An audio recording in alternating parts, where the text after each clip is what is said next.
চট্টগ্রামের বাঁশখালী উপজেলার মোজাম্বিক প্রবাসীদের উদ্যোগে ইফতার ও দোয়া মাহফিল অনুষ্ঠিত হয়েছে। প্রতিনিধি নজরুল ইসলাম শিকদার জানান, শনিবার উপজেলার মোজাম্বিক প্রবাসীদের উদ্যোগে চাম্বল হুসাইনিয়া কনভেনশন হলে এই অনুষ্ঠানের আয়োজন করা হয়।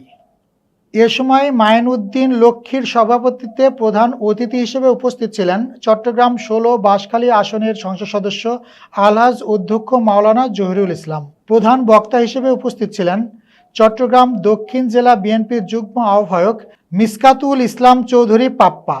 বিশেষ অতিথি ছিলেন সাবেক উপজেলা ভাইস চেয়ারম্যান মাওলানা নূর হোসেন, সাবেক মাওলানা আরিফুল্লাহ, সাবেক পৌর মেয়র কামরুল ইসলাম হুসাইনি, মোহাম্মদ মনিরুজ্জামান, সাবেক চেয়ারম্যান মোহাম্মদ মহসিন, আব্দুল গফফার, এটিএম কফিল, আদিব শাহেদ, ওমর কাজী, সাইদুল হক ইফতু, কাজী শাহরিয়ার সহ অনেকেই।